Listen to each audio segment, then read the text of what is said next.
Hi ಗೆಳೆಯರೇ, ಇದು ನೋಡಿ ನಾವು ಕೇರಳದಲ್ಲಿ ಹೋಗಿರೋ ಒಂದು ರೆಸಾರ್ಟು. ತುಂಬ ಚೆನ್ನಾಗಿದೆ. ತುಂಬ ದಿನ ಆಯಿತು ಫ್ಯಾಮ್ಲಿಯಿಂದ ಎಲ್ಲೂ ಹೋಗಿರಲಿಲ್ಲ. ಸೊ ನಾವು ಈ ವರ್ಷ ಸ್ಟಾರ್ಟ್ ಆದಮೇಲೆ ಇದು ಮೊದಲನೇ ಟ್ರಿಪ್ಪು. ತುಂಬ ಬೇಸಿಗೆಗಾಲದಲ್ಲಿ ಕೇರಳನ ಚೂಸ್ ಮಾಡೋಕ್ಕಾಗಲ್ಲ, ಯಾಕಂದರೆ ತುಂಬ ಬಿಸಿಲಿರುತ್ತೆ. ಸೊ ಬೀಚ್ ಸೈಡು ಇದೆ. ಸೊ ಅದಕ್ಕೆ ಅಂತ ಸ್ವಲ್ಪ ಮಳೆ ಸ್ಟಾರ್ಟ್ ಆದಮೇಲೆ ನಾವು ನಮ್ಮ ಫ್ಯಾಮ್ಲಿ ಜೊತೆ ಬಂದಿದ್ವಿ. ಹಿಂಗೆ ನಾವು ರೆಸಾರ್ಟ್ ಸುತ್ತಾಡಿಕೊಂಡು ಮಕ್ಕಳಿಗೆ ಪ್ಲೇ ಏರಿಯಾ ಹತ್ರ ಕರ್ಕೊಂಡು ಹೋಗೋಣ ಅಂತ ಬಂದಿದ್ವಿ. ಆದರೆ ಅಯ್ಯೋ ಪಾಪ ಮಕ್ಕಳು ಎಂಜಾಯ್ ಮಾಡಲಿಲ್ಲ, ಯಾಕಂದರೆ ಮಳೆ ಇರೋದ್ರಿಂದ ಅಲ್ಲೆಲ್ಲ ಮಳೆ ನೀರು ತುಂಬ ಇತ್ತು.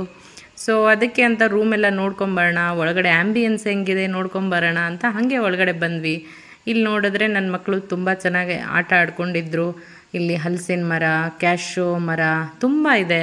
ಸೊ ಮಕ್ಕಳಿಗೆ ಇದೇ ರೀತಿ ಕ್ಯಾಶೋ ಮರ, ಹಲಸಿನ ಮರಗಳನ್ನು ತೋರಿಸ್ಕೊಂಡು ಬಂದಂಗೂ ಆಯಿತು, ತಿರುಗಾಡ್ದಂಗೂ ಆಯಿತು, ನೋಡ್ದಂಗೂ ಆಯಿತು ಅಂತ ರೆಸಾರ್ಟೆಲ್ಲ ತಿರುಗಾಡ್ತಾ ಇದ್ವಿ. ತುಂಬ ಕ್ಲೀನ್ ಮೇಂಟೈನ್ ಮಾಡಿದ್ದಾರೆ. ಇದು ರೂಮ್ಗೆ ಹೋಗೋ ದಾರಿ ಈ ಥರ ಇದೆ. ಸೊ ಇದನ್ನು ನೋಡಿಕೊಂಡು ನಾವು ಮತ್ತೆ ಮಕ್ಕಳನ್ನ ಕರ್ಕೊಂಡು ಕೆಳಗಡೆ ಹೋಗಿ ಅವ್ರಿಗೆ ತಿರುಗಾಡಿಸಿ ಆಟ ಆಡಿಸ್ಕೊಂಡು ನೋಡ್ತಾ ಇದ್ವಿ. ಸೊ ಇಲ್ಲಿದೆ ನೋಡಿ.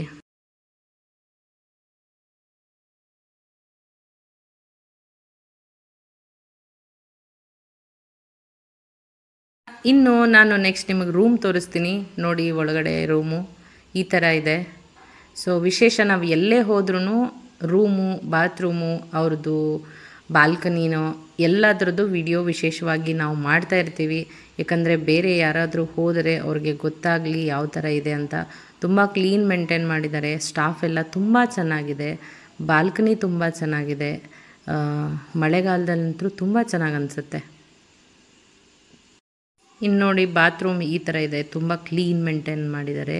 ವಿಶೇಷ ಎಲ್ಲರೂ ವಾಶ್ರೂಮು ಅದೆಲ್ಲ ನೋಡಿಕೊಂಡೇ ರೂಮ್ ಬುಕ್ ಮಾಡ್ತಾ ಇರ್ತಾರೆ. ಇದೇ ಮಾತ್ರ ತುಂಬ ಕ್ಲೀನಾಗಿ ಮೇಂಟೈನ್ ಮಾಡಿದ್ದಾರೆ. ತುಂಬ ಮಳೆ ಇದ್ರೂ ಇದು ನೋಡಿ ನಮ್ಮ ರೆಸಾರ್ಟ್ ಹತ್ರನೇ ಇರೋ ಒಂದು ಬ್ಯೂಟಿಫುಲ್ ಫಾಲ್ಸ್ ಇದು. ಇದ್ರ ಬಗ್ಗೆ ನೆಕ್ಸ್ಟ್ ವಿಡಿಯೋದಲ್ಲಿ ಹೇಳ್ತೀನಿ. ನಮ್ಮ ರೆಸಾರ್ಟ್ ಹೆಸರು ಬಂದುಬಿಟ್ಟು ಗ್ರೀನ್ ಪ್ಲಾನೆಟ್ ಆ್ಯಂಡ್ ರೆಸ್ಟೋರೆಂಟ್. ಇದು ಮಟ್ನೂರಲ್ಲಿ ಇದೆ, ಕೇರಳ.